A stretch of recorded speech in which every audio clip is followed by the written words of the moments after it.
사순절은 말씀드린 대로 40일간 예수님의 그 고난과 십자가를 묵상하는 기간이다 이렇게 써져 있죠. 사순절, 네. 렌트, 네. R 하면 이제 뭐를 빌리는 거고 L을 쓰면은 사순절이라고 저희 이렇게 보는 거죠. 40일간 예수님이 받으신 고난 그리고 예수님의 그 십자가를 이제 묵상하면서 이제 저희들이 지나가는데 예수님이 받으신 고난이기 때문에 우리도 이 40일간 사순절 기간 동안에 우리도 회개하고 또 기도하고 또 요즘에 새벽 기도에서도 너무 믹스 커피 같은 거나 단 거나 또 많이 먹고 하는 것들 조금 절제합시다 이런 게 좀 이렇게 있죠. 적용하고 있죠. 이런 것처럼 우리도 이제 조금씩 그런 절제하는 그런 시간을 갖는 거예요. 그래서 힘든데요. 그러니까 훈련이죠. 그래서 영적인 훈련을 예수님이 40일간 광야에서 시험 받으시고 유혹을 당하신 것처럼 우리도 이 사순절 기간 동안 주님을 이렇게 만나기 전에 좀 이렇게 절제하고 훈련하는 시간을 이렇게 갖는 것이죠. 근데 이제 부활주일 전날까지 우리가 지난번에 명절의 그 다음 날이 사순절이라는 그 시작을 하는 그 제의 수요일이라고 했어요. 이제 이 18일부터 이제 시작을 벌써 한 거예요. 다음 페이지 보시면 제의 사순절이다 이렇게 써져 있는데, 네. 제가 뭐냐면 말 그대로 이렇게 뭐를 태우고 남으면 제가 남죠. 그래서 수요일부터 여기 그림에도 있는데 저기 십자가 모양에 있는 그게 이렇게 뭘 태우고 이렇게 좀 카톨릭적인 좀 상황 그렇게 많이 하시는 건 캐톨릭에서 많이 하시는데 의미를 보면은 캐톨릭에서 이렇게 또 그게 꼭 캐톨릭 개신교 이런 걸 떠나서 의미를 본다 이 말이에요. 왜 사순절을 시작하면서 제의 수요일 날로 시작을 스타트를 하느냐? 그 제를 이렇게 이마에다가 캐톨릭은 해주더라고요. 근데 의미가 이런 걸 뭐 한다 안 한다의 차이보다 우리가 다 이 육체는 이제 화장하거나 죽으면 다 흙으로 돌아가는 거잖아요. 그래서 흙에서 와서 흙으로 가기 때문에 너는 겸손해야 된다. 그래서 죄를 딱 발라주면 우리가 뭐 막 이렇게 잘난 것 같지만 죽음 앞에서 한 줌 흙으로 변하는 존재가 뭐 살아있는 그 시간 동안 그렇게 막 교만하게 뭐 온 세상을 얻은 것 같이 죽음 앞에서 딱 10분만 코를 막고 있으면 다 죽는데 우리가 뭘 할 수 있겠어요? 그런 존재다. 그래서 죄로 왔으니 흙에서 왔으니 흙으로 돌아가라 하면서 딱 이 죄의 수요일 날로 선포하면서 사순절의 시간을 갖는 거죠. 겸손하란 이 말입니다. 예수님도 40일간 금식하셨고 또 출애굽할 때도 그 40년간 광야 생활을 하지 않습니까? 그래서 그런 40일이라는 이 사순절의 기간을 우리가 제의 수요일부터 시작을 하는데요. 지난주에 사실은요, 이제 오늘이 사순절 두 번째 주예요. 그래서 지난주에도 저희가 설교를 무슨 설교를 했냐면 수고하고 무거운 짐진 자들아 다 내게로 오라 이런 설교를 했어요. 일주일 됐는데 기억하고 계시죠? 너무 신선하고 처음 오신 것 같은 눈빛으로 저를 막 이렇게 보고 계시니까 살짝은 한 2% 당황스러운데 그래도 얼마나 좋아요, 그죠? 너무 다 외우고 있으면 내가 당황스럽잖아요. 좀 이렇게 잊어주셔야지 저도 목사님이 신선하게 이렇게 보이는 거 좋아요. 그래요. 지난주에 설교가 수고하고 무거운 짐진 자들은 다 내게로 와라. 내가 너희를 쉬게 하리라. 우리가 돌아갈 곳은 예수님밖에 없죠. 우리를 쉬게 해주시는 분은 예수님밖에 없죠. 그런 내용으로 지난번에 그래서 제의 수요일 흙에서 와서 흙으로 간다. 우리는 쉴 곳은 예수님밖에 없다. 그래서 겸손한다. 겸손해야 된다. 그리고 쉴 곳은 돌아갈 곳은 예수님밖에 없다. 그래서 지난주에 그런 설교를 했고 오늘은 이제 두 번째는 아가서의 말씀. 오늘 본문이 이제 두 번째 설교가 되는 거예요. 사순절의 네 번의 설교 중에 보면 2장 13절에서 이제 우리가 시작을 했습니다. 두 번째 설교. 이 아가서를 예수님을 그 사순절을 지내면서 종려 주일과 그 고난 주간과 부활주의를 맞이하는 이런 겸손한 시간에 수고하고 무거운 짐진 자들아 내게로 와라. 이건 알겠는데 오늘 본문을 보면 아가서가 조금 좀 약간 좀 외설적이 아닌가. 좀 생뚱맞게 기독교 안에서 그런 내용들이 이렇게 읽다 보면 그런 좀 생소한 단어들, 기독교적이지 않은 단어들이 많이 나와요. 좀 감각적인 언어들이 나오는 거죠. 어떤 단어들이 나오냐면 몸, 몸 하면 육체잖아요. 그런 육체, 또 향기. 벌써 이렇게 향기, 사람들이 이렇게 오감이기 때문에 향기를 맡으면 어떤 그 시기나 어떤 스타바에 가면 다 사실은 거기 안에도 커피 향이 좋은 게 아니라 커피 향을 인위적으로 만들어내요. 그래갖고 그걸 들어가면 커피집은 냄새 좋고 뭔가 앉아서 커피 마신다 뭐 이런 느낌인데 사실 그 향에 어떤 비즈니스적인 상술도 있어요. 그래서 이 향이라는 건 향수도 마찬가지고 되게 아주 사람들을 감각적으로 다가가는 그런 거죠.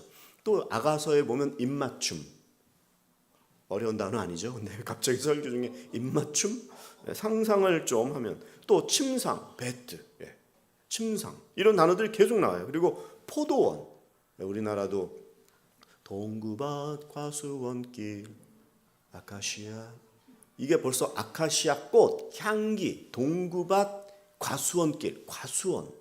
어른들 뭐 저도 이제는 그 나이가 되는지 모르겠어요. 동구밭에 가면 과수원이 쫙 있는데 이렇게 배밭에도 보면 이렇게 꽃이 피고 그 시기별로 꽃이 피면 그리고 저도 어릴 땐 그 포도원이 있어가지고 저희 집이 아니라 물론 동네에 그러면 막 거기서 뛰어놀다가 그런 여러 가지 그런 것들을 기억이 나요. 이 감각적인 언어가 아가서 안에 이렇게 나오다 보니까 이런 좀 감각적인 단어에 성경을 읽다가 어떤 옛날로 돌아간다든가 옛날에 어떤 감성으로 돌아간다든가 하면서 빠질 수 있는데 아니다. 그래서 우리가 아가서를 읽을 때 주의하면서 읽어야 될 게 있는데 어떤 주의점이냐면 아가서를 읽을 때 좀 비유적인 것을 우리가 좀 알면서 읽었으면 좋겠다. 아가서 2장 3절에 보니까 나의 남자는 사과와 같다. 사과가 뭔지 알죠? 죄송합니다. 사과가 아니라 먹는 사과예요. 그래서 여러분 우리가 애플 컴퓨터 있죠?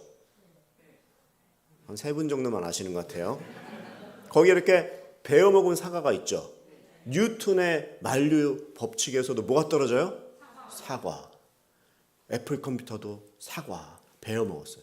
이런 되게 테크놀리지한 고급한 아주 막 첨단의 이런 것에 사과를 딱 넣고 베어 먹은 것은 친숙함으로 이렇게 어떻게 보면 다가서려고 하는 다 그런 게 들어가 있는 거예요. 근데 여기서도 내 남자는 사과와 같다. 그러면 내 남자는 어떤 느낌의 남자일까? 그래서 내 남자는 상큼해, 친숙해 이런 것 같지만 그런 말을 줌으로 말미암아 가깝다라는 비유를 주신 거지. 내 남자 사과 여기에만 빠져갖고 성경을 진전을 못하면 안 되는 거예요. 아가서가 이런 감각적인 단어가 많기 때문에 조심해서 읽자라는 말이고요. 두 번째는 상징이라는 것도예요. 상징. 출애굽기 12장에 보면 6월절에 어린 양이 10번째 재앙을 넘어가잖아요. 그래서 6월절 어린 양 하면 물론 이것은 예수님이에요. 예수님 자체예요. 예수님이 6월절 어린 양 돼서 우리를 다 용서하셨고 죽음, 패스 오버한 거잖아요. 죄를 넘어가주는. 그래서 이런 6월절 어린 양 이런 상징적인 내용으로 예수님을 또 신약에서 아직 오셔야 되는 예수님을 구약에서 표현해 준 게 이런 상징적인 어린 양 인방과 문설주 이런 문에다가 이런 기둥에다가 위에다가 피를 발라주는 이런 상징적인 내용들이 성경 안에 있고 그 다음에 아가서 안에서도 아가서를 읽을 때 비유뿐만이 아니라 이런 상징적인 내용이 많이 있다. 어려운 얘기 아니죠. 한 가지 더 있어요. 성경을 읽다 보면 과장이 많이 나와요. 아가서에서도 과장이 되게 많이 나와요. 성경에도 과장이 어떤 게 많이 나오냐면 마태복음 5장에 보면 누구든지 범죄하면 여자를 보고 음욕을 품은 자마다 눈을 뽑아내래요. 우린 여기 다 장님밖에 없어. 너희들 가운데 누가 죄를 지으면 손을 잘라버리라. 우린 다 손이 없어. 여기 죄 안 지은 사람 어디 있어요? 다 죄인인데 우리는 저부터. 눈도 없고 손도 없는. 그러면 우리는 죄질 때마다 손을 잘라야 되냐? 이슬람교는 도적질하면 자르잖아요, 진짜. 그 문자주의로 해석하면 자르는 거예요. 예, 태형을 가한다고 그러잖아요. 네, 그럼 성경에서 마태복음 5장에서도 말하는 눈 뽑고 팔 잘라라, 이 얘기는 뭐냐? 죄가 그렇게 심한 거다. 조심해라. 제발 조심해라. 심각하다. 죄를 끊는 결단의 급박함. 이런 거를 얘기한 거지 눈을 뽑으란 얘기가 아니거든요. 성경에서도 이런 것뿐만이 아니라 성경을 너무 문자적으로 봐서 성경에도 나오잖아. 일하기 싫은 잠 먹지도 말라. 너 먹지 마. 그렇게 사실 적용하는 데도 있어요. 근데 그거는 전후 문맥, 역사적인 상황, 성경이 쓰여졌던 2000년 전, 3500년 전에 그 당시에 사회생활에는 노예도 있었어요. 지금 노예 생활을 해갖고 뭐 한마디만 해도 지금은 감옥에 가는데, 예? 그때하고 틀려요. 그러니까 이런 해석과 이 시대에 맞는 이런 것을 보고 비유와 상징과 이런 과장 이런 것들을 좀 보면서 읽어야 된다 이 말이에요. 우리가 죄의 40일부터 시작했던 이 사순절을 준비하면서 아가서를 처음 또 이렇게 대하는 것은 볼 때 좀 비유와 상징과 과장을 보면서 성경을 또 주님의 고난을 묵상할 때 저희들이 더 진지하게 다가갈 수 있는 거죠. 한번 그 다음에 자막에 이렇게 써져 있는데 한번 읽어보세요. 자막에 아가서는 다음 페이지 시작. 아가서는 묵상과 경외감이 없으면 인간의 욕망만 보입니다. 아가서는 단순한 연애시가 아닙니다. 외설적이나 문자적으로만 읽지 않아야 합니다. 그리스도를 대입하고 그리스도를 찾아야 합니다. 상큼하든 어떻든 내 남자는 사과야 이렇게 했는데 외설적으로 생각하는 게 아니라 경외심을 읽어서 대입을 그리스도 예수님을 넣었더니 예수님이 나의 정말 가까이 계시는 정말 상큼한 사과 같은 분이셔. 이러면 얘기가 틀려지는 거죠. 정말 깊어지는 거예요.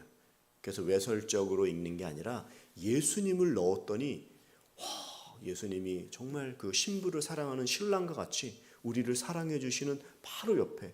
우리가 왜 힘듭니까?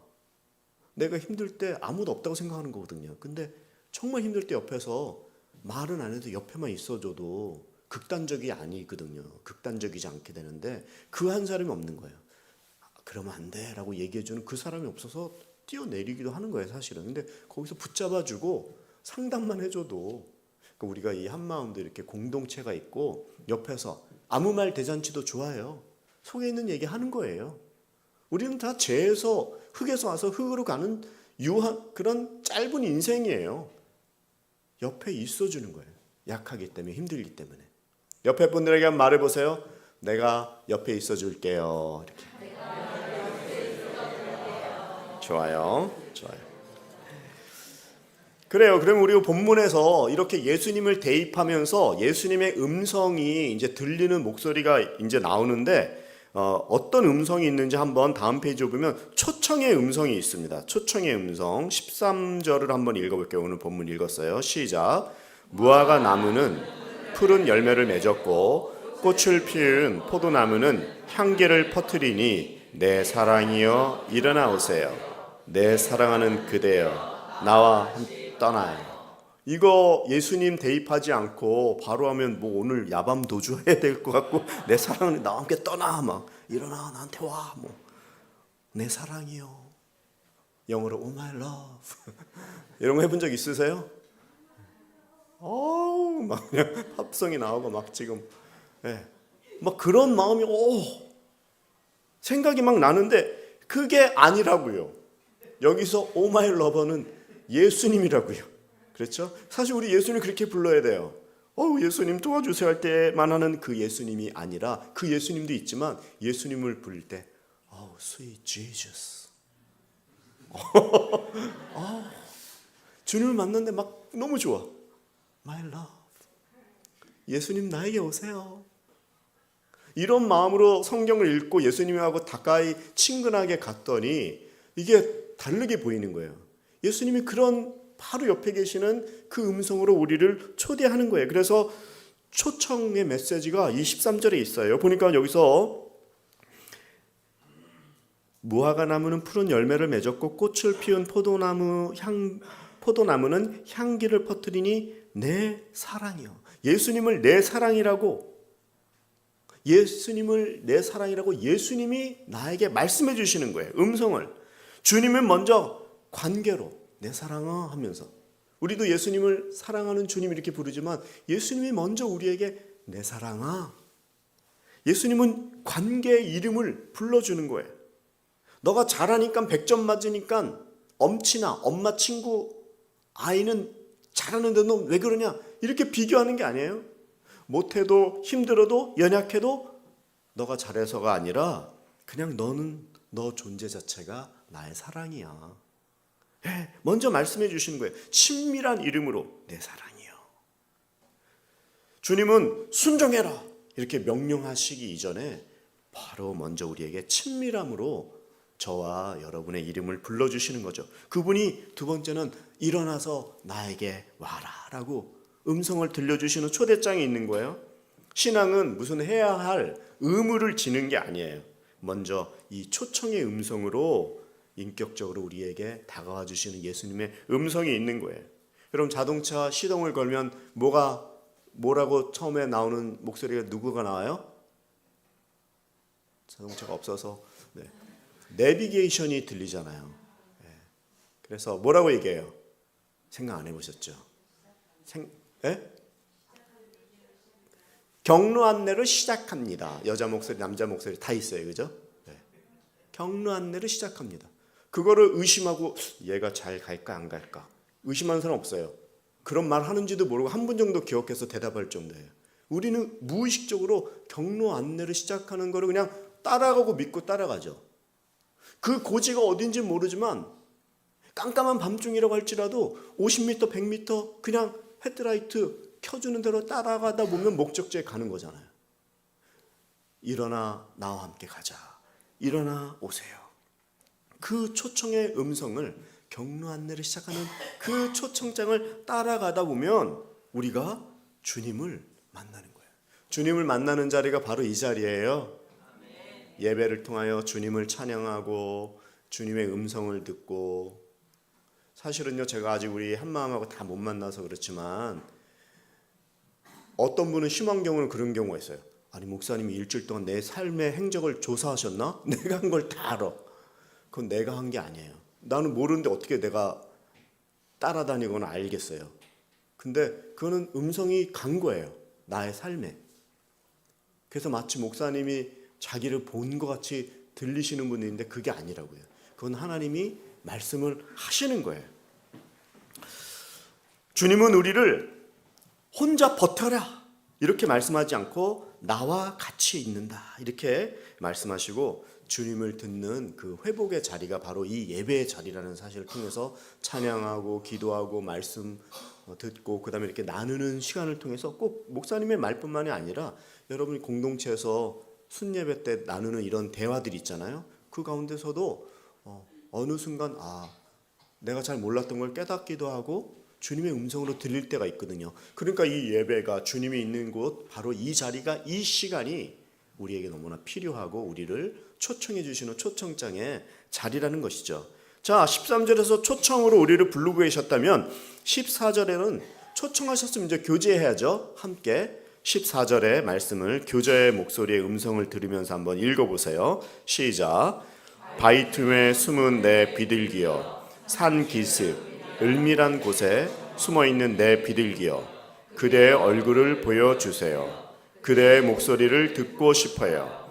그대의 목소리는 감미롭고 그대의 얼굴은 사랑스럽습니다. 여기서 처음에 보니까 그대의 얼굴을 보여주세요. 얼굴 한번 보자. 주님은 우리의 얼굴을 찾으시는 거예요. 주님은 우리에게 말씀드리는 대로 잘해라, 잘해야지 넌 내 아들이다 딸이다 말씀하는 게 아니에요. 먼저 얼굴 보자, 나와 교제하자. 신앙생활은요 성과 중심이 아니라 관계 중심이에요. 예수님은 네가 잘해서 성과 냈으니까 아이고 뭐 시켜줘야겠다 이러지 않아요. 얼굴 보자. 먼저 얼굴부터 관계를 보시는 거예요. 우리에게. 우리가 그 화상회의 우리도 많이 하죠. 줌회의 같은 거 할 때 어떤 분은 음성과 얼굴 끄는 분이 있어요. 그거는 물론 이제 제가 무슨 일이 있어서 끄는 경우도 있어요. 그렇지만 이렇게 1대1로 얘기하고 있는데 잠깐만요. 나 카톡 좀 하고 얼굴 계속 1대1로도 만나는데 화상회의 때 그걸 끄는 거는 인격적인 걸 끊는 거예요. 여기서 보니까 먼저 너의 얼굴을 보여주세요. 주님이 우리의 얼굴을 보여주세요라는 말은 화상통화 좀 하자, 인격적인 대화 좀 하자, 얼굴 좀 보자 이런 뜻인 거죠. 또 두 번째는 보니까 너의 얼굴뿐만 아니라 목소리도 듣고 싶어요. 주님이 목소리를 듣고 싶어해요. 우리의 목소리를. 주님은 우리가 목소리를 들을 때 어떤 목소리 있을까요? 내면의 목소리도 있고 이렇게 앞에서 대피기도 하는 목소리도 있어요. 또 하나님께 대화를 나누는 것도 다 기도예요.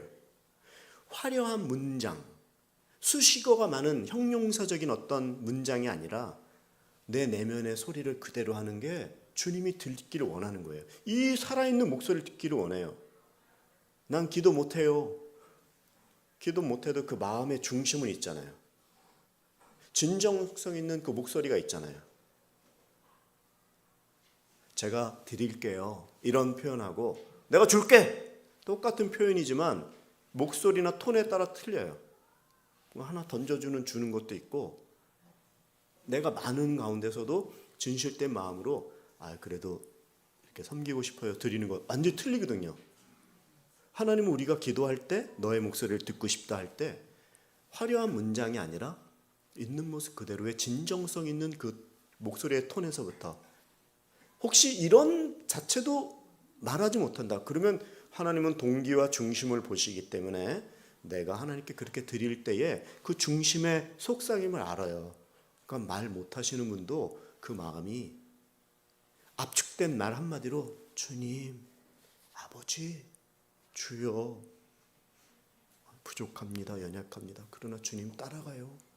이런 고백과 이런 마음의 중심을 드리는 것을 주님은 다 아세요. 감정의 섬세한 흐름과 변화를 다 아세요. 그러니까 우리가 가져야 될 건 이런 주님에게 음성을 들려드리는 진실한 마음, 태도와 자세 이게 있는 게 중요한 거예요.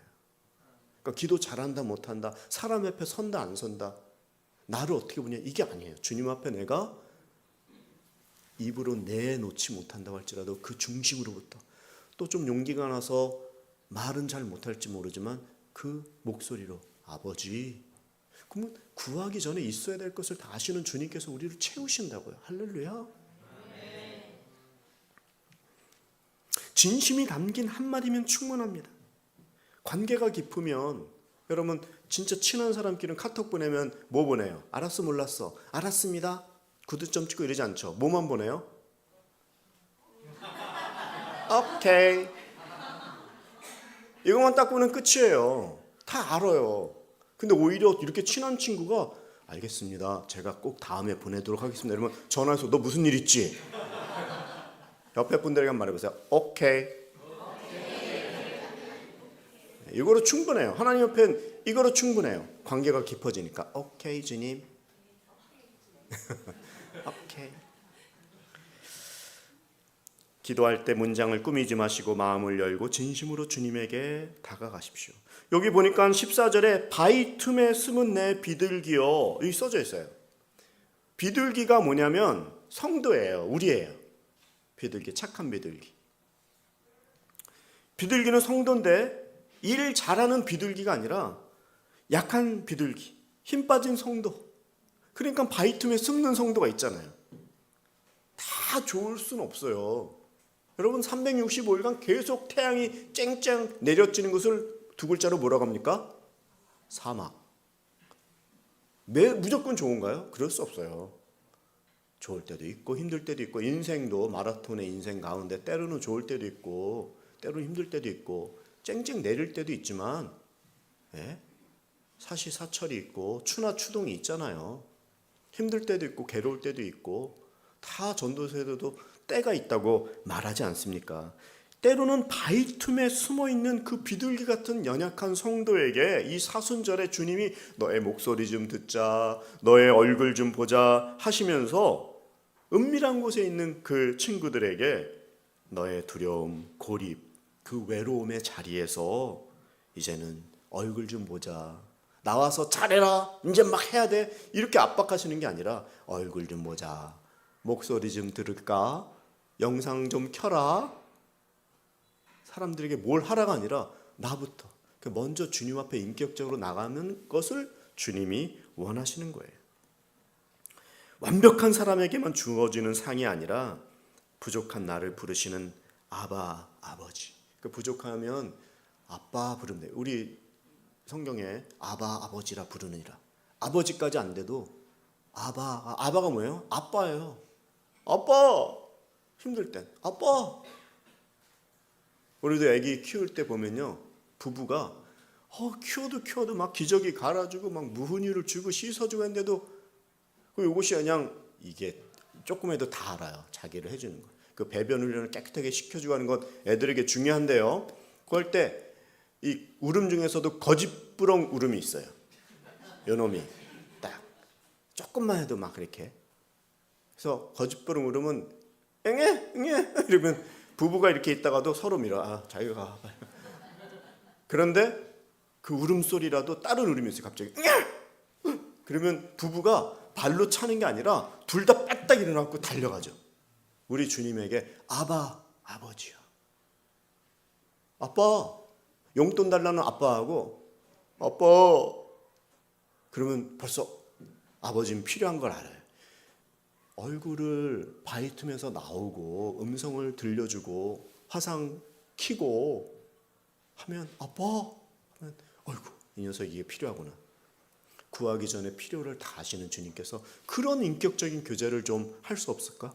이 사순절의 기간 동안 우리를 부르시는 주님은 우리에게 그런 걸 원하시는 거예요. 사람들에게 어떻게 보여라가 아니라 하나님 앞에 그렇게 나오기를 원하는 것이죠. 마지막 이제 15절에서 16절은요, 우리를 보호해 주시는 그 음성이 있는데 여기서 한 가지 우리에게 아까 비둘기도 나왔지만 여우가 또 등장해요. 여우가. 그 여우라는 것은요, 틈새를 조심해라 이런 거거든요. 한번 그 다음 페이지 읽어보시면 세 번째가 보호 가운데 작은 여우가 갉아먹는 그 틈새를 경계하십시오. 큰 죄보다 작은 틈이 경계를 무너뜨린다. 15절을 한번 읽어보세요. 15절 시작. 우리를 위해 여우들을 잡아요. 꽃이 만발한 우리 포도원을 망치려는 저 작은 여우를. 그 여우가 뭐냐면 틈새인데요, 우리가 하나님하고 관계가 이렇게 멀어지는 이유가 엄청나게 큰 틈새가 벌어지는 게 아니라 그 전에 조그만 틈새들이 계속 이렇게 작용을 하는 거거든요. 그 죄가 큰 죄를 짓기 전에 작은 죄를 이렇게 에스컬레이트해서 조금 올라서 가는 것이 처음부터 빡 이런 게 아니에요. 그 큰 사건 앞에는 뭔가 작은 게 계속 이렇게 계단식으로 올라가고 있는 거거든요. 둔감함 때문에 잘못된 선택과 결정을 할 때도 있고요. 어느 날 막 그냥 하늘 높은지 몰라 올라갔다가 비행기 태우지 마세요 이런 말도 있잖아요. 격언에 탈 대로 타갖고 그냥 낙하산 준비도 없이 떨어져 갖고 코가 깨지는 경우가 많은데, 근데 그 올라갈 때 처음부터 거기까지 간 게 아니라 밑에가 있었다고요. 에스컬레이터처럼. 이게 바로 틈새라는 거예요. 여러분 우리가 다윗 잘 알잖아요. 다윗이 처음부터 나쁜 짓을 한 게 아니에요. 전쟁 때인데 잠을 잤어요. 잠이 나쁜 게 절대 아니에요. 근데 작은 방심을 한 거죠. 그리고 잠 딱 자고 왕궁이니까 높은 데서 딱 저녁에 보니까 잠 잘 자고 잘 먹고 잘 자고 딱 일어나서 쉬고 있는데 벗은 여자가 샤워를 하고 있어. 그러면 사실은 전쟁터에 가 있어야 되는데 자고서 일어나서 그걸 봤어요. 그리고 그 여자를 데려와요. 그리고 임신을 시키죠. 근데 부하의 아내예요. 합리화시키려고 부하를 데려와서 술을 진탕 먹인 다음에 니네 집에 가서 자라. 충성된 그 부하 우리아는 집에 안 가요. 그 자갖고 술 먹고 그냥 아내하고 같이 당연히 동침하면 아기가 생겨도 남의 아기, 자기 아기다 이렇게 생각할 텐데 충성된 우리아는 안 하고 집에도 안 가잖아요. 그래서 편지를 써갖고 요압에게 보내요. 군대 장관에게. 이 녀석을 이제 휴가도 줬으니까 그 성벽 바로 밑에다가 배치시켜라. 그 밑에 있으면 바로 쏴서 죽이는데요. 그 그냥 합리적인 살인을 한 거예요. 아무도 몰라요. 그런데 하나님이 그걸 아시는 거예요. 이게 처음에는 작은 틈새가 사실 전쟁에 나가야 되는 안 나가다가 그 틈새가 조금 벌어진 거예요. 그래서 일어나서 거닐다가 여자를 데리고 오고 임신을 시키고 우리아를 데려오고 술을 먹이고 계속 주님은 큰 죄를 피해라 이렇게 말씀하시는 거 아니라 작은 여우를 조심해라. 사순절을 지날 때 우리가 이 작은 여우를 조심해야 됩니다. 그게 절제예요. 사실은 그게 훈련이고 순종이에요. 사탄은 향기를 빼어서요. 사탄의 기술은요 정면 승부를 하지 않습니다. 우회하고 느리게 때리고 미루게 만드는 이 슬로우 파이터예요. 한 번에 우리 앞에 우리 하윤경 목사님이 늘 재미있게 얘기하시잖아요. 사탄이 우리 앞에서 머리 풀어헤치고 막 피 흘리고 칼을 땀을 딱 나타나면 모든 성도님들이 막 기도 열심히 한다고요. 근데 그렇게 안 나타나요. 여운데 조그매 귀여워요. 죄가 그런 식으로 나타나는 거죠. 그래서 그런 틈새를 그거는 이제 자기가 알아요. 그런 부분들을 조심하는 거예요. 계획은 잘 세우게 하고 내일로 미루게 하고 오늘은 피곤하니까 내일부터 하자. 이 정도는 괜찮아. 바쁘니까 다음에 하자. 남들도 다 하는 거야. 크리스찬 중에 죄 안 짓는 성도는 없어. 나는 피곤하니까 보상받을 권리가 있어. 그래서 난 이렇게 좀 해도 괜찮아. 이런 것들이 우리를 작은 여우가 귀여운 여우가 우리들을 공격할 때 예수님은 십자가를 지기 전에 40일간 광야에서 금식하시고 그 유혹을 이기셨잖아요.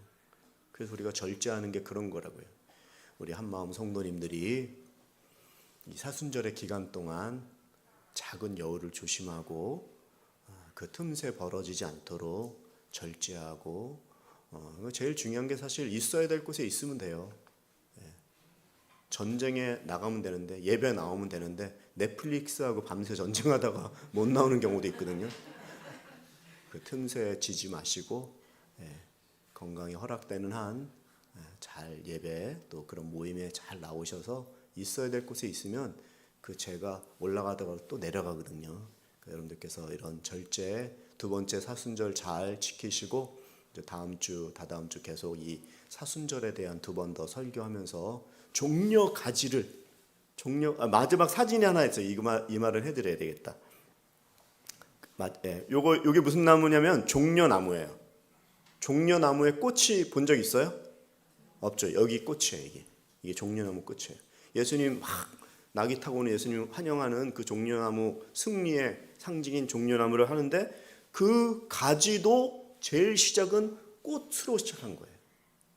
종려나무에도 시작은 꽃이다. 다음 주도 꽃들도라는 찬양도 있고 그런 제목으로 나중에 종려 가지의 시작은 꽃이기 때문에 작은 나의 부족함, 연약함, 감사를 드렸을 때 우리가 종려 가지로 주님을 맞이할 수 있기 때문에 그러한 틈새에 지지 않고 잘 승리하는 한 주간 또 보내시다가 다음 주에 만나요. 네. 기도하겠습니다. 하나님 아버지, 주님은 내가 제일 사랑하는 최고의 봉우리입니다. 주님, 이 시간에 우리 한마음에 오신 한 분 한 분들 다시 한번 하나님이 주시는 깊은 관계 또 작은 여우에 넘어지지 않도록 늘 하나님 앞에 겸손함으로 이 사순절 기간을 잘 보내도록 축복하여 주시옵소서. 예수님의 이름으로 기도드리옵나이다. 아멘.